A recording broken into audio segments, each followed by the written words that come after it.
উজনি অসমত চোৰাং গৰুৰ অবাধ বেহা অব্যাহত আছে।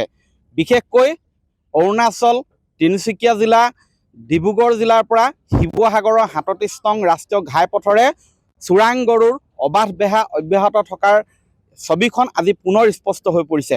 কাৰণ আজি শিৱসাগৰ আৰক্ষীয়ে অভিযান চলাই শিৱসাগৰৰ ৩৭ নং ৰাষ্ট্ৰীয় ঘাইপথত চোৰাং গৰু কঢ়িয়াই অনা ৩খনকৈ বাহন সহ গৰু জব্দ কৰিবলৈ সক্ষম হৈছে। মই দেখুৱাইছোঁ যে এখন 3খন গাড়ী আছে। এখন হৈছে প্ৰথমখন হৈছে AS01 AC 9717। সেই গাড়ীখন বৰডুমচাৰ পৰা নগাঁৱৰ ঢিঙলৈ গৈ আছিলে। তাত আছে চোৰাংকৈ অনা 12টা গৰু। সেইদৰে আন এখন আছে চাবুৱাৰ পৰা নগাঁৱলৈ নি আছিলে, সেইখনত আছে 10টা গৰু। সেইখনৰ নম্বৰ হৈছে AS03CC 5400। আৰু এখন মিনি ট্ৰাক আছে যিখন বৰডুমচাৰ পৰা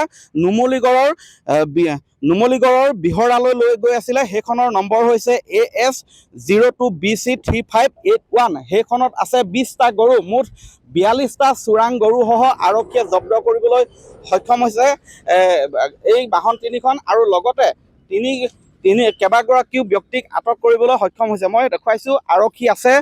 যিগৰাকী ব্যক্তিয়ে এই চোৰাং গৰুসমূহ নথিপত্ৰবিহীনভাৱে কঢ়িয়াই আনিছিলে সেই তেওঁলোকৰ মই জানিবলৈ চাম। নাম কি? জালালউদ্দিন। জালালউদ্দিন।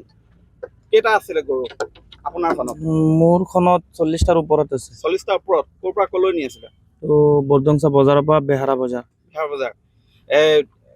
ইয়াত কোনে নিবলৈ কৈছিলে? কাৰ হয় গৰুখিনি? আগত গাড়ী গৈ আছিলে, এটা ফোনাফোনি কৰি মানে গৈ আছো মানুহটোৰ লগত। কি হয় নাম? নামটো নাজানো, মোবাইলত চেক কৰিলে হেৰি টু কালাৰত নাম আহি যায়। নাম নজনাকৈ গৰু লৈ গৈ আছা? নাম কোৱা নাই আমাক। ইয়াৰ বৰডুমচাৰ ফালে মানুহ, মিচিং মানুহ হয়। আমি নাম নাজানো নহয়। কেইজন আছা তোমালোক? আজি কেইজন? টোটেল কেইজন আছে? 7জন। এই গৰুখিনি ক'লৈ পৰা ক'লৈ নি আছিলে? বৰডুমচা বজাৰৰ পৰা বেহাৰা বজাৰ। গাড়ী পাৰ্মিশ্যন নাই? নাই, পাৰ্মিট নাই। আপোনালোকে কোনো ধৰণৰ গাড়ী পাৰ্মিশ্যন নথকাকৈ, নথিপত্ৰ নথকাকৈ এনেধৰণে যে গৰু আনিলে, কোনে নিবলৈ কৈছিলে আৰু কাক দিবলৈ কৈছিলে? এইটো মানুহকেইটা আগতে গৈ আছিলে, ইহঁতে বোলে ধৰিছিলে, পুলিচ আৰক্ষীলৈকে ধৰিছিলে, কিন্তু ইহঁতে বোলে এৰি দিছে। ক'ত এৰি দিলে? ইয়াতে ফৰচুনাৰখন এখন বগা ফৰচুনাৰ বোলে আছিলে, তাত বোলে ধৰিছিলে। ক'ত ফৰচুনাৰ? গুচি গ'ল, এইটো এৰি দিছে নেকি? ফৰচুনাৰ গাড়ীত কোন আহিছিলে? এই মানুহকেইটা, যিকেইটা মানুহ মানে আমাৰ লগত যোগাযোগ কৰি, নাম নাজানো, কিন্তু মানুহকেইটা ফৰচুনাৰ গাড়ী দি আহি আছিলে। পিছত বেকআপ দি আহিছিলে? আগে আহিছে, পিছত অহা নাই, আগে আহিছে। এই গাড়ীখিনি তোমালোকে নাম নজনাকে কিয় এনেধৰণৰ লৈ গৈছা, কোনো ধৰণৰ পাৰ্মিশ্যন নোহোৱাকে? এতিয়া নাম সোধা নাই, তাৰ পৰা লোড কৰি দিছে। নামকেইটা কি? ইয়াত থকা নামকেইটা কি? মোৰ নাম জালালউদ্দিন। জালালউদ্দিন। ইজনৰ নাম কি? নুৰ মহম্মদ। নুৰ মহম্মদ। ঘৰ ক'ত? সামগ্ৰী। আপোনাৰ ঘৰ? সামগ্ৰী। বাকী কেইজনে মই নাম জানিবলৈ বিচাৰিম যে যিহেতু এই গৰুখিনি সম্পূৰ্ণ চোৰাং গৰু। কি নাম? ৰিয়াজউদ্দিন। ঘৰ? নগাঁও ঢিং। ক'ৰ পৰা ক'লৈ গৰু নি আছিলে? তালাম বজাৰৰ পৰা কিনি আনিছো। মুখখন উলিয়াওক। তালাম বজাৰৰ পৰা আনিছো। আপোনাৰ নাম? সোণোৱালী। সোণোৱালী। ঘৰ ক'ত? ঘৰ শিৱসাগৰ। ক'ৰ পৰা ক'লৈ লৈ গৈছিলে? সেইটো চাবুৱাটো মৰিয়াবাৰী। কাক দিবলৈ? সেইটো বজাৰত নিবলৈ। বজাৰত দিব। হয়। নাম? তাবাজ্জুল ইছলাম। নগাঁও ঢিং। কাক দিবলৈ নি আছিলে? সেইটো নাম নাজানো আমি। নাম নাজানা? নাম কি? হাৰিছুদ্দিন। ঘৰ ক'ত? আপোনাৰ ডিং পাণবাৰী। কাক দিবলৈ গৰু নি আছিলে?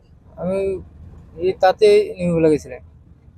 হয়, এইসকল হৈছে চোৰাং গৰু সৰবৰাহ কৰা ব্যক্তি, যিসকলক আৰক্ষীয়ে আটক কৰিছে। 7জন আছে। তেওঁলোকে কাৰ পৰা গৰু আনিছে, কাক দিবলৈ এই চোৰাং গৰুসমূহ লৈ গৈছে, বিক্ৰী কৰিবলৈ নিছিলে, এইবিলাক তথ্য সদৰি কৰাৰ পৰা বিৰত আছে। আৰক্ষীয়ে হয়তো জেৰা কৰিলে পোহৰলৈ আহিব।